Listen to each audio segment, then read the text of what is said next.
देखिए एक e rickshaw का बैटरी चार्जर है 48 वोल्ट का और 20 एम्पियर का। इसका आज हम फुल रिवाइंडिंग करने वाले हैं, साथ में आपका इसका डाटा और कनेक्शन दिखाऊंगा। इसका देखिए जो कॉइल है वो पूरी तरह से जल चुकी है, तो हम इस कॉइल को दोबारा से वाइंडिंग करेंगे। ये जो वाइंडिंग है वो कंपनी का वाइंडिंग है। ये इसका जो वायर था उसको काट के हमने निकाला है और ये खाली स्टेटर है। तो इसके बारे में थोड़ा सा इन्फॉर्मेशन हम जान लेते हैं, ताकि अगर आप ये डाटा इस्तेमाल करो तो मेरा ये इन्फॉर्मेशन आपके साथ मिला लेना चाहिए। इसका गोलाई साइज अगर मैं आपको नाप कर दिखाता हूँ तो यहाँ पे आप देख सकते हो वो 16 इंच के आसपास आपको देखने को मिलेगी। यहाँ से यहाँ तक का जो दूरी है इसको हम बोलते हैं आईडी यानी इनर डायमीटर। इसका अगर डिस्टेंस देखेंगे तो वो 3 इंच है, और यहाँ से दूसरी ओर की तरफ जो डिस्टेंस है वो 5 इंच है, इसका ओडी। इसका जो स्टैंपिंग साइज है चौड़ाई में वो 1 इंच है। इसकी जो वेट है टोटल वो 3 किलो 820 ग्राम है। अब यहाँ पे दोस्तों इसको वाइंडिंग करने के लिए हमने ये वायर लिया है, ये एल्युमिनियम का वायर है यानी सिल्वर वायर। ये है 17 नंबर का SWG। इसका जो वेट है वो 344 ग्राम प्राइमरी वाइंडिंग के लिए। इसके बाद सेकेंडरी वाइंडिंग करने के लिए हमने 15 नंबर का SWG एल्युमिनियम वायर। इसका वेट आप देखिए यहाँ पे 270 ग्राम के आसपास है। एक आपको 1 इंच या हाफ इंच का कॉटन टेप भी लेना होगा। तो चलिए सबसे पहले हम क्या करते हैं, इस खाली स्टेटर में थोड़ा सा पेपर इसमें जोड़ देते हैं। आप चाहो तो यहाँ पे कुछ भी इसमें लिपट सकते हो, तो हम जल्दी जल्दी से इसमें थोड़ा सा जो है पेपर वगैरह लगा देते हैं। अच्छे से लगाना है ताकि पेपर से इसका जो धार है कोर का वो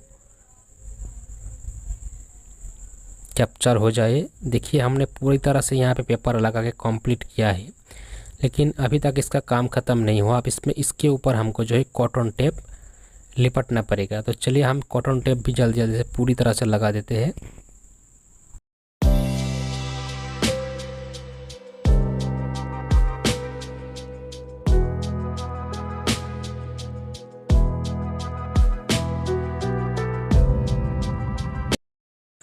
तो यहाँ पे देख सकते हो इसमें हमने पूरी तरह से कॉटन टेप लिपट के इसको कंप्लीट किया है। इसकी कोर खाली नहीं रहना चाहिए, नहीं तो वायर लगने से जो है शॉर्ट सर्किट हो सकती है। अब इसके ऊपर हम टेप लगाएंगे ताकि इसकी जो धार है उससे वायर जो है नहीं काटे और नहीं इसका भांज ज़्यादा पड़े। तो हम इसमें इस तरह से टेप लगाएंगे। देखिए सेफ्टी होना बहुत ज़रूरी है, क्योंकि इसी के ऊपर जो है वायर लिपट जाएगी तो अच्छे से इसका जो है कोना वगैरह को टेप से कवर करना पड़ता है। अब इसके ऊपर सबसे पहले हम करना पड़ेगा प्राइमरी वाइंडिंग। तो आपको इस तरह से एक बांस की पाइप को कट के इसकी दोनों सिर को इस तरह से काट देना है। मैं इसका नाप आपको बता देता हूँ। देखिए ये लंबाई में अभी तो 8.5 है, आप 10 इंच ले सकते हो। जितना लंबा लेगी उतना अच्छा है। इसका आपको 2 इंच काट देना है इस तरह से। इसी के ऊपर हम जो वायर लिपटेंगे इस तरह से। इसकी जितने वायर है उसको सभी हम इसमें इस तरह से लिपट देंगे और इसी से जो है वाइंडिंग करना पड़ेगा। देखिए हमने सभी वायर को इस फर्मे के अंदर इस तरह से लगा दिया है। अब इस फर्मा को ही घुमा घुमा के हम जो वाइंडिंग करेंगे। तो सबसे पहले ये लीड हम छोड़ रहे हैं, इसको आप इस तरह से सेटअप कर दीजिए। ये प्राइमरी वाइंडिंग होगी सबसे पहले, और इसको आप कॉमन वायर या न्यूट्रल वायर भी बोल सकते हो। इसको हमने यहाँ पे छोड़ा है और इस तरह से हम घुमा के दोस्तों जो है यहाँ पे वायर लगाएंगे। आप मुंह से वायर का जो टर्न है वो काउंट कर लेंगे 1 2 3 इस तरह से, या फिर आप वायर को जो वेट है वेट करके भी इसे वाइंडिंग कर सकते हो। उससे आपको काउंट करने की भी ज़रूरत नहीं होगी। तो इस तरह से हम जो है टर्न लगाएंगे। टोटल यहाँ पे 320 टर्न लगा के एक लीड निकालेंगे। मैं आपको बता दूं, इस जो ई रिक्शा चार्जर है बहुत सारे टाइप का होता है, लेकिन मैं जिसका वाइंडिंग अभी कर रहा हूँ इसमें दोस्तों जो है रेगुलेटर स्विच यानी रोटरी स्विच नहीं लगा हुआ था। तो इसमें जो है रोटरी के स्विच के लिए कोई भी लीड नहीं निकलेगी, इसमें सर्किट बोर्ड में जाके लीड लगेगी। ये थोड़ा सा ऑटोमेटिक का टाइप का है, इसमें कोई भी रोटरी स्विच नहीं था। तो इस तरह से घुमा घुमा के आपको वायर को जो है लगा देना है। देखिए हमारा एक राउंड अभी यहाँ पे कंप्लीट हो चुकी है। इस तरह से देखिए यहाँ से स्टार्ट किया और घुमा घुमा के हम यहाँ तक लेके आया है। अब इसके बाद फिर से हम यहाँ से ही स्टार्ट करेंगे और एक राउंड देंगे। टोटल हमको यहाँ पे फास्ट देना पड़ेगा 320 टर्न, और उसके बाद सिर्फ एक लीड निकलेगी। इस तरह से हम घुमा घुमा के चारों ओर लिपट देते हैं। इस तरह से देखिए घुमाना पड़ेगा। तो आप सोचेंगे कि तार के ऊपर अगर तार चढ़ जाए तो कोई प्रॉब्लम होगी, तो नहीं, इस तरह का कोई प्रॉब्लम नहीं है। तार के ऊपर तार अगर चढ़ जाती है प्राइमरी वाइंडिंग में कोई प्रॉब्लम नहीं है। इस तरह से आप इसे लगा सकते हो।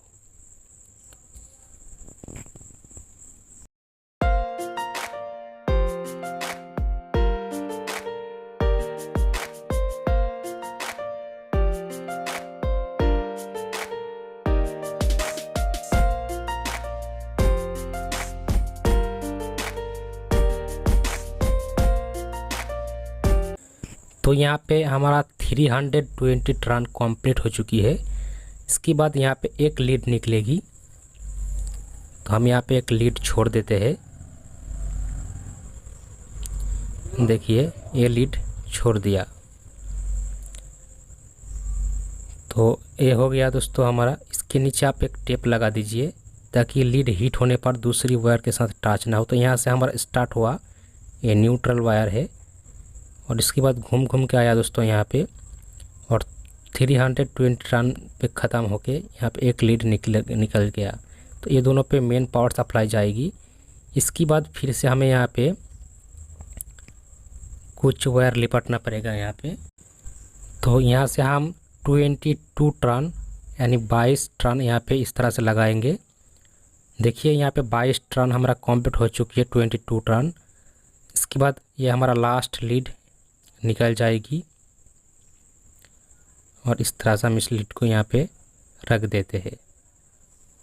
तो हमारा यहाँ पे जो प्राइमरी वाइंडिंग है वो कंप्लीट हो चुकी है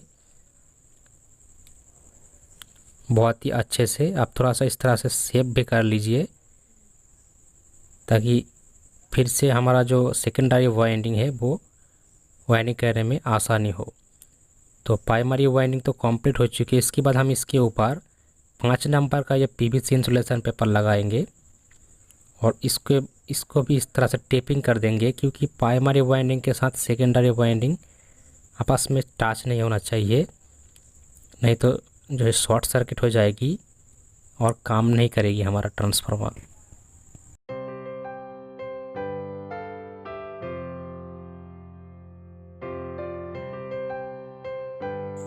तो यहाँ पे हमने पूरी तरह से प्राइमरी वाइंडिंग को कवर कर दिया है। अब इसके साथ सेकेंडरी वाइंडिंग का कोई भी टच नहीं होगी। तो आपको एक जानकारी के लिए बता दूं, देखिए अब सेकेंडरी वाइंडिंग हम करेंगे तो ये जो वाइंडिंग है वो डबल वायर से होगी। तो पहले तो हम सिर्फ सिंगल वायर से वाइंडिंग करेंगे। ये 15 नंबर का वायर है एल्युमिनियम का। इस तरह से हम टर्न देंगे, 75 टर्न होगी दोस्तों हमको देना पड़ेगा। और ये जो है सेकेंडरी वाइंडिंग के साथ प्राइमरी वाइंडिंग का डायरेक्ट कोई कनेक्शन नहीं होती है, ये डीसी पास लाइन होती है, इसको बोला जाता है।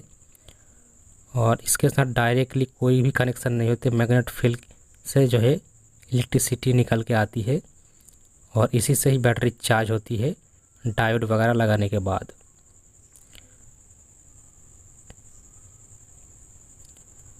तो इस तरह से देखिए एक एक करके जो हमको वायर यहाँ पे लिपटना होगा। तो यहाँ पे हमने देखिए यहाँ से स्टार्ट किया, इसके बाद इस तरह से घूम घूम के आया और 75 टर्न पे ये लीड निकल गया। तो इसका सिर्फ 2 ही लीड निकलेगी। उसके बाद फिर से हमें दोस्तों जो है 75 टर्न लगाना पड़ेगा। जैसे कि मैंने बोला आपको, इसकी जो वायरिंग होगी वो डबल वायर से होगी, तो हमने पहले सिंगल वायर से किया, फिर से और एक बार एक वायर से जो है निकालेंगे। तो ये देखिए 2 लीड अभी ये हो गया। अब फिर से हम 75 टर्न लगाएंगे तो डबल वायर के साथ टर्न कंप्लीट हो जाएगी। एक साथ नहीं कर पाया क्योंकि एक साथ करेंगे तो वायर मोटा हो जाएगी, तो आपकी जो है वायर पास नहीं होगी अंदर से, इसलिए हमने 2 बार से इसको इस तरह से वाइंडिंग कर रहे हैं। बात एक ही है, सिर्फ आपको इस तरह से वाइंडिंग करके डबल वायर से लीड निकालना है। दोनों बार ही आपको 75 टर्न देना होगा। डबल वायर के साथ 75 टर्न कंप्लीट हमने कर दिया। देखिए वाइंडिंग लगभग कंप्लीट हो चुकी है हमारा प्राइमरी और सेकेंडरी वाइंडिंग इस तरह से, और अच्छे से वाइंडिंग हुआ है। ये दोनों लीड निकल के आया है। यहाँ से हमने स्टार्ट किया, उसके बाद इस तरह से घूम घूम के आया और 75 टर्न पे आके दोनों लीड यहाँ पे निकल गया। तो इस तरह से डबल वायर के साथ हमारा सेकेंडरी लीड निकला। ये एक सेंसर है ओवरलोड प्रोटेक्टर, इसको हम किसी भी एक जगह में इस तरह से लगा देंगे। ज़्यादा ट्रांसफार्मर अगर हीट हो जाएगी तो इससे ऑटो कट कर देगी, यानी पावर सप्लाई आउट कर देगी। तो ये सेंसर आप लगाना चाहते हो तो लगा सकते हो। और हम इस तरह से लास्ट में इसे कॉटन टेप से कवर कर देते हैं इस तरह से, ताकि ये आपस में इस तरह से सटा रहे, ज़्यादा वाइब्रेशन ना हो वायर। और लास्ट में फेविक्विक से इसे चिपा देंगे। देखिए दोस्तों, अब फाइनली ट्रांसफार्मर बिल्कुल कंप्लीट हो चुकी है। इसको बोला जाता है टोरॉइडल ट्रांसफार्मर, ठीक है। जो गोल वाला ट्रांसफार्मर होता है इसको टोरॉइडल ट्रांसफार्मर बोलते हैं। अब इस ट्रांसफार्मर का बिना रोटरी स्विच वाला इस डाटा से आप वायरिंग कर सकते हो। यहाँ पे डायग्राम मैंने दे दिया, देख सकते हो ट्रांसफार्मर का। और अगर रोटरी स्विच लगाना चाहते हो, अगर आपके रोटरी स्विच लगा हुआ होती तो ये डाटा यूज़ करना, इससे बहुत अच्छे काम हो जाएगी। अब इसके साथ हमने लीड लगा के कंप्लीट किया है। देखिए ये वाला है न्यूट्रल, उसके बाद 320 टर्न पे ये लीड निकला ब्लैक वाला, उसके बाद 22 टर्न पे ये येलो वाला लास्ट का लीड निकला। और ये दोनों है हमारा सेकेंडरी वायर का, जिसमें 2.5 mm का वायर लगाया है। और ये दोनों है सेंसर का वायर। तो जो सेकेंडरी वायर है ना, उसमें आपको थोड़ा सा मोटा साइज़ का वायर लगा देना है कॉपर का। अब यहाँ पे हम एक फ्लैक्स लगा रहे हैं सिल्वर से कॉपर सोल्डरिंग करने के लिए। आपको फ्लैक्स चाहिए, यानी पेस्ट चाहिए लिक्विड टाइप का। इसमें सोल्डरिंग करना बहुत ज़रूरी है, नहीं तो ये लूज कनेक्शन होगी तो स्पार्क करेगी। इस तरह से देखिए हमने कॉपर से सिल्वर को इस तरह से सोल्डरिंग कर दिया है सभी लीडों को अच्छे से। अब इसको टेपिंग कर देना है। सोल्डरिंग करना बहुत ज़रूरी है। अब हम ये देखिए ट्रांसफार्मर को इसकी कैबिनेट में सेटिंग कर दिया है। इसका मैं कनेक्शन आपको दिखाता हूँ। देखिए सामने तरफ कोई भी आपको रोटरी स्विच देखने को नहीं मिलेगी। तो ये मिनी ऑटोमेटिक है, इसमें कोई रोटरी स्विच नहीं है। इसका जो सेकेंडरी वायर का लीड है, दोनों में से किसी भी एक वायर को दोस्तों देखिए इस मिडिल बराबर लगाया गया है, और जो सेकेंड लीड है उसको भी इस मिडिल पे लगाया गया है।